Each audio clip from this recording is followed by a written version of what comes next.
তো আসসালামু আলাইকুম গাইস, আজকে আমার এটা নতুন ব্লগ। সকালবেলা উঠেই ভাবছি যে আজকে উঠে কি করব।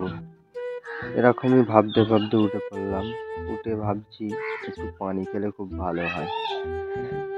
ঘুমটা আজকে ঠিকঠাক হয়নি রাত্রিরেতে, এখনো চোখে আমার ঘুম দেখেই বোঝা যাচ্ছে। এরকমই ফোনটাকে রেখে একটু ভাবলাম চুলটা একটু আঁচড়ালাম না, একটু পানি খেয়ে। সকালবেলা উঠে পানি খাওয়া শরীরের পক্ষে অনেকই খুবই ভালো, তাই জন্য আমি এদিক ওদিক না ভেবে সকালবেলা উঠে আগে পানি খাই। তো গাইস, সকালবেলা উঠে সবাই পানি খাবে, শরীরের পক্ষে খুবই ভালো পানি খাওয়া। তো এবার ব্রাশ করার পালা। এবার টুকটুক করে গিয়ে ব্রাশটা করে ফেলবো। আর ব্রাশ না করলে বুঝতেই তো পারতো দাঁতের কি অবস্থা হবে। বাইরের দিকে যাচ্ছি, দেখতেই পাচ্ছ আমাদের খোলার চালের বাড়ি।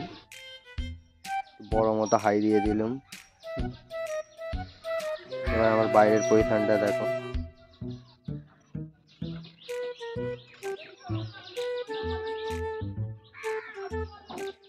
সকালবেলা উঠে দেখো গাইস আমার মুখের অবস্থাটা। খাও মা কসম, ফোনের মধ্যে স্পিড আমি ব্রাশ করে ফেলছি।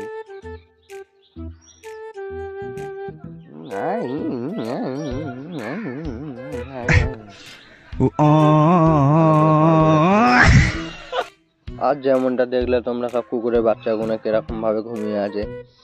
তার সাথে সাথে আমি চলে এলাম ঘরেতে। এবার মুখ পোছার কাপড় খুঁজে পাচ্ছি না, গামছাটা কি করবো কিছু বুঝতে পারছি না, তাই জন্য আমি নিয়ে নিলাম আমার থামি।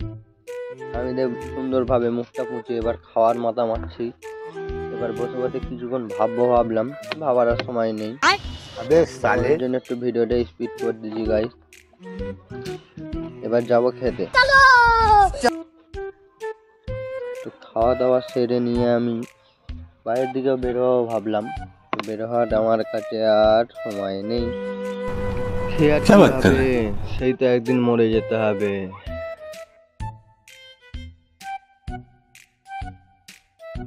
খেয়ে নিলাম। পানি খাওয়া শরীরের পক্ষে খুবই ভালো। সবাই একটু বেশি বেশি করে পানি খাবে।